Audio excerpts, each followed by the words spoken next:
একটি মধ্যবিত্ত পরিবারের মেয়ে মালা।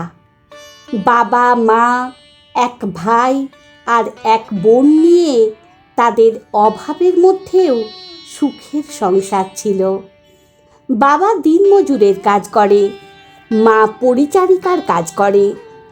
ভাই মাধ্যমিক পরীক্ষা দেবে। মালা মাধ্যমিক পাশ করার পরে আর পড়ার সুযোগ পায়নি অভাবের কারণে। সে গানের টিউশন করে ভাইয়ের পড়ার খরচা চালায় আর সংসারেও কিছু সাহায্য করে। এখন মালার 21 বছর বয়স। এরই মধ্যে একদিন মালার বাবার কাছে এক ঘটক মশাই একটা পাত্রের খোঁজ আনেন। পাত্রদের অবস্থা সচ্ছল, কিন্তু সে বিপত্নিক। তার 2 মাসের একটি পুত্র সন্তান আছে। মূলত তাকেই মাতৃস্নেহে মানুষ করার উদ্দেশ্যেই তার এই দ্বিতীয়বার বিয়েতে রাজি হওয়া। পাত্রের বাবা সরকারি চাকরি করতেন, এখন তিনি গত হয়েছেন, তাই তার পেনশনের টাকা তার মা পায়। ছেলেটির 35 বছর বয়স। সেও মোটামুটি একটি ভালো কোম্পানিতে কর্মরত। ছোট্ট শিশুটিকে দেখভাল করার জন্য আর তাকে মাতৃস্নেহে মানুষ করার জন্যই সে আবার দ্বিতীয়বার বিয়ে করতে সম্মতি দিয়েছে, কিন্তু অনাড়ম্বরভাবে। তাদের কোনো চাহিদা নেই, শাঁখা শাড়ি দিয়েই মেয়েকে বিয়ে দিলেই হবে। এমন প্রস্তাব মালার বাবা আর হাতছাড়া করলেন না। তিনি মালার মাকে সব কথা জানান। তিনিও রাজি হয়ে যান, মেয়েটি সুখে থাকবে এই কথা ভেবে। দোজবর শুনে মালা কোনো আপত্তি করেনি, কারণ মালা নিজেও সৎ মায়ের কাছে মানুষ। সে 10 বছর বয়সে জেনেছে ইনি তার সৎ মা। সৎ মা যে এমন ভালো হয় সেটা না দেখলে মালা কখনোই বুঝতে পারত না। আজকে মালা গান শেখার সুযোগ পেয়েছে শুধুমাত্র তার মায়ের কষ্টে উপার্জিত পয়সার বিনিময়ে। তিনি চেয়েছিলেন মেয়ে গান শিখুক, কিন্তু বাবার আর্থিক অবস্থা মোটেও ভালো ছিল না। তাই সে নিজের উপার্জনের টাকা দিয়ে মালাকে গান শেখান। মাত্র 6 মাস বয়সে মালা নিজের মাকে হারায়। তখন তাকে মানুষ করার জন্যই তার বাবা দ্বিতীয়বার বিয়ে করেন। সেই থেকে এই ছোট্ট মেয়েটাকে কোলে তুলে নিয়েছিলেন মালার মা। বলাই বাহুল্য, মালা যতটা তার মার কাছে ভালোবাসা পেয়েছে, আদর পেয়েছে, তার ভাই তার থেকে অনেক কম আদর পায়। তাই সৎ মা হতে তার কোনো আপত্তি নেই। নির্দিষ্ট একটি দিনে প্রদীপ তার মায়ের সাথে এসে মালাকে দেখে যায় এবং কথা দিয়ে যায় মালাকে সে বিয়ে করবে। তবে একটাই শর্ত, ছেলেকে মানুষের মতো মানুষ করতে হবে, আর তার গান গাওয়া চলবে না। কারণ প্রদীপ তাকে বাইরে কখনো গান করতে যেতে দেবে না। এই শর্তে তারা রাজি হয়। একরকম বিনা খরচায় মালার সাথে প্রদীপের বিয়ে হয়ে যায়। কিছুজন লোক নিয়ে ঘরোয়া একটা বৌভাতের অনুষ্ঠান করা হয় মালার শ্বশুর বাড়িতে। শাশুড়ি মা বৌমাকে ঘরে তোলার সময় 2 মাসের সন্তানকে মালার কোলে দিয়ে বলেন, বৌমা, আজ থেকে তুমি ওর মা। ছেলেকে মনের মতন করে মানুষ করো। ছেলের সমস্ত দায়িত্ব আমরা তোমার হাতে দিয়ে দিলাম। মালাও পরম স্নেহে ছেলেকে কোলে নিয়ে শ্বশুরবাড়িতে পদার্পণ করে। পরম স্নেহে মালা তার ছেলেকে মানুষ করতে লাগলো। ছেলের নাম রাখে সূর্য। আস্তে আস্তে ছেলে বড় হতে থাকে। তার দেখভাল সব কিছুই মালা করে। শাশুড়ি মা ঘর সংসার সামলায়। এভাবে পরম আদরে স্নেহে সূর্য বড় হতে থাকে। ছেলেটি অসম্ভব মানেওটা। মাকে কাছে পেলে তার খাওয়া দাওয়াও লাগে না। ছেলেকে স্কুলে ভর্তি করে দেয় তার বাবা। মালা তার পড়াশোনার দায়িত্ব নিয়ে নেয়। সূর্যর যখন 5 বছর বয়স, তখন মালার একটি পুত্র সন্তান হয়। তার নাম রাখে চন্দ্র।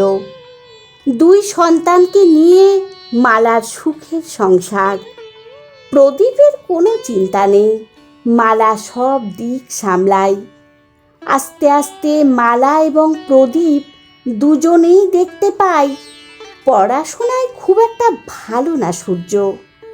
একই পড়া তাকে 4 বার বোঝাতে হয়। ওদিকে চঞ্চল প্রকৃতির ছেলে চন্দ্র, কিন্তু সে পড়াশোনায় অসম্ভব ভালো। ছোট বয়স থেকেই সূর্য কোনো রকমে পাশ করে ক্লাসে উঠতে থাকে। এই নিয়ে প্রদীপের মনে অশান্তির আর শেষ নেই।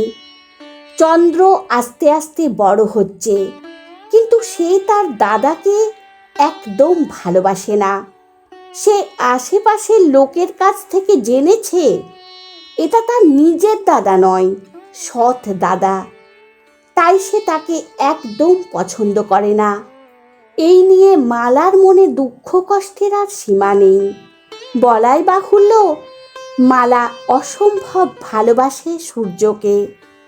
মায়ের সমস্ত কাজে হাতে হাতে সাহায্য করে সূর্য, যেটা তার বাবার একদম ভালো লাগে না। সূর্য তার মা অন্তঃপ্রাণ। ঠাকুমাও খুব ভালোবাসে সূর্যকে। বাবার ভালোবাসা থেকে বঞ্চিত হতে থাকে সূর্য, এবং প্রদীপ মনে করে সূর্যর এই পড়াশোনায় ভালো না হওয়ার পেছনে তার মায়ের হাত আছে। সে সূর্যকে নিয়ে অনেক স্বপ্ন দেখেছিল, কিন্তু সূর্য সেই স্বপ্নগুলো পূরণ করতে ব্যর্থ হয়। কোনো রকমে মাধ্যমিক পাস করে সূর্য। ওদিকে চন্দ্র প্রতি বছর ক্লাসে ফার্স্ট সেকেন্ড হয়। অসম্ভব মেধাবী ছিল সে। একদিন চরম অপমানিত এবং লাঞ্ছিতা হয় মালা। তার স্বামী তাকে বলে, তুমি প্রমাণ করে দিলে যে তুমি সৎ মা। তাই সূর্য এত পড়াশোনায় খারাপ হয়েছে, অথচ চন্দ্র কত পড়াশোনায় ভালো হয়েছে। এগুলো নিশ্চয়ই তুমি করেছো। চোখের জল বাঁধ মানে না মালার স্বামীর কাছ থেকে এমন কথা শুনে। তার শাশুড়ি মা সব জানে তার কি অবদান আছে সূর্যের উপরে। তিনি তখন তার ছেলেকে অনেক কিছু বলেন, কিন্তু ছেলে ছিল একরোখা। মায়ের এত অপমান দেখে সূর্যের অনেক খারাপ লাগে। তখন মালা একদিন সূর্যকে জিজ্ঞাসা করে, তুই পড়াশোনায় কেন এত খারাপ বলতো? তোর বাবার কত স্বপ্ন ছিল তোকে নিয়ে, সেগুলো তো সে পূরণ করতে পারছে না বাবা। সূর্য তখন তার মাকে বলে, মা, আমার পড়াশোনা করতে বেশি ভালো লাগে না, আমার অন্য কিছু করতে ভালো লাগে। ভাই যেমন ক্রিকেট খেলা ভালোবাসে, আমারও তেমনি একটা ইচ্ছে আছে, তোমাদের কাছে কোনো দিনও বলতে সাহস পাইনি। তার মা তাকে কথা দেয়, তোর ইচ্ছে পূরণে আমি যদি কোনো সাহায্য করতে পারি তবে নিশ্চয়ই করব, তুই আমাকে বল। সূর্য তখন বলে, মা, আমার নাচ করতে ভালো লাগে, আমি একজন কোরিওগ্রাফার হতে চাই। আমি লুকিয়ে লুকিয়ে নাচ করি, কিন্তু বাবা মারবে বলে বলতে সাহস পাইনি। তুমি আমাকে নাচে ভর্তি করে দাও, আমি একজন ভালো কোরিওগ্রাফার হতে চাই। মালা একদিন প্রদীপের কাছে ছেলের এই ইচ্ছের কথা জানায়। প্রদীপ তো রেগে আগুন, বলে, শেষ পর্যন্ত ছেলে আমার ড্যান্সার হবে? আমার মান সম্মান সব কিছু তুমি এইভাবে ডোবালে? তুমি সত্যিই ওর সৎ মা? এই জন্য তোমাকে বিয়ে করেছিলাম? এই সমস্ত আমাদের বাড়ি থেকে হবে না। অথচ চন্দ্র কিন্তু ঠিকভাবেই মানুষ হচ্ছে। সে বড় কোনো কোম্পানিতে চাকরিও পেয়ে যাবে। আর সূর্যকে তুমি এই মানুষ করলে, পারলে এটা করতে? ছি ছি ছি মালা। মালা তার স্বামীকে বোঝাতে অক্ষম হলো। মালা তখন তার শাশুড়ি মায়ের কাছে এইসব কথা বলেন এবং সেই শাশুড়ি মাকে বোঝান, ছেলেকে যদি নাচে প্রতিষ্ঠিত করতে পারি তাহলে সে একদিন নামকরা কোরিওগ্রাফার হবে। শাশুড়ি মা পুত্রবধূর কথাই অন্ধবিশ্বাস করতেন। তিনি তখন সম্মতি দিলেন এবং ছেলেকে বললেন, এই বাড়িটা তোর বাবার তৈরি, তাই বৌমা এখানে থেকেই সূর্যকে মানুষ করবে। একই বাড়ির মধ্যে দুটো ভাগ হয়ে গেল। প্রদীপ আর চন্দ্র একদিকে, মালা, সূর্য আর শাশুড়ি মা আর একদিকে। শাশুড়ি মা পুরো পেনশনের টাকা তুলে দিতেন বৌমার হাতে, আর মালাও তার শর্ত ভেঙে শুরু করলো আবার গানের টিউশন। কারণ নাচ শেখানোর জন্য অনেক খরচ লাগে। চন্দ্র আর তার বাবা দুজনেই খুব অসন্তুষ্ট ছিল মালার এই কাজে। ছেলের নাচের জন্য একটা কানাকড়িও দিতেন না প্রদীপবাবু, আর মালা নিতও না।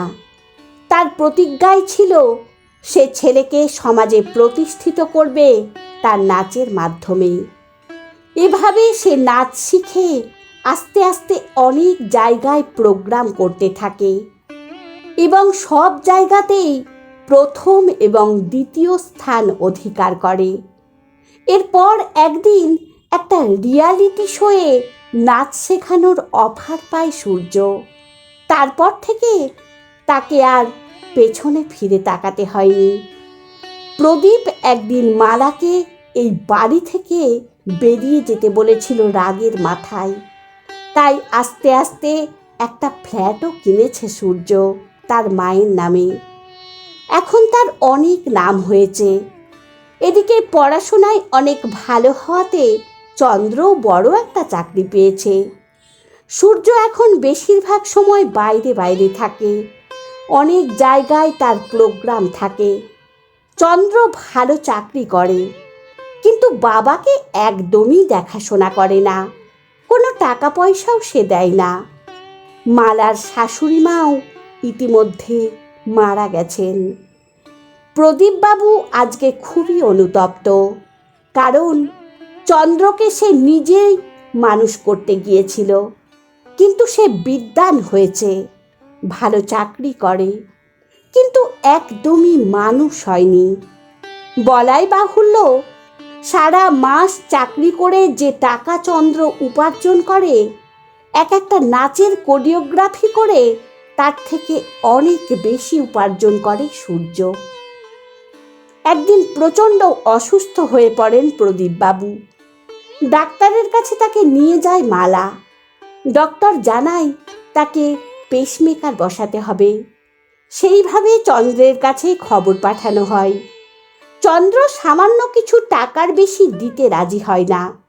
সূর্য তখন বলে, বাবার নামে আর তোমার নামে অনেক আগেই আমি মেডিক্লেম করিয়েছি, তাই বাবার চিকিৎসা আমি রাজকীয়ভাবেই করতে পারবো। খুব ভালোভাবে চিকিৎসা হয় প্রদীপবাবুর, তিনি সুস্থ হয়ে যান। আর বারে বারে মালার কাছে ক্ষমা চাই তাকে অপমানিত আর লাঞ্ছিত করার জন্য, আর বলেন, আমি আমার কথা ফিরিয়ে নিচ্ছি, তুমি সূর্যর আসল মা। তিনি সূর্যকে জড়িয়ে ধরেন আর ছেলের কাছেও ক্ষমা চান।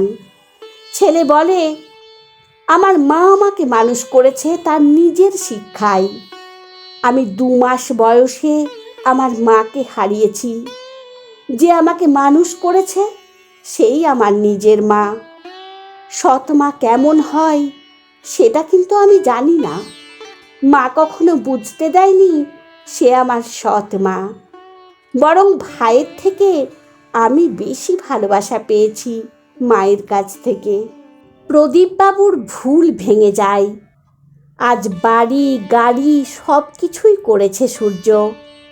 প্রদীপবাবু তার ছেলের কাছে একটা আবদার রাখেন, যদি কখনো আবার কলকাতায় তোর নাচের শো হয় আমাকে অবশ্যই দেখতে নিয়ে যাস। আমি তো কখনো তোর নাচের কোনো প্রোগ্রাম দেখিনি। এই কথা শুনে চোখের জল বাঁধ মানে না সূর্যর। সে কথা দেয় অবশ্যই নিয়ে যাব। আর 2 মাস পরে সূর্যর সাথে নবনীতার বিয়ে ঠিক হয়েছে। নবনীতা সূর্যরই একজন ছাত্রী। সব সন্তান নিজে পড়াশোনা করেই যে প্রতিষ্ঠিত হবে এমন নয়। অনেকের অনেক কিছু গুণ থাকে, সেগুলো খুঁজে বের করে দেখার দায়িত্ব কিন্তু বাবা মায়ের। কলমে পলি গুহ, কণ্ঠে সোনালি। বন্ধুরা, গল্পটি যদি আপনাদের ভালো লেগে থাকে তাহলে প্লিজ লাইক, কমেন্ট ও শেয়ার করতে ভুলবেন না। আর নতুন বন্ধু হলে অবশ্যই সাবস্ক্রাইব করে সঙ্গে থাকবেন। আশা রাখছি। ধন্যবাদ। ভালো থাকবেন।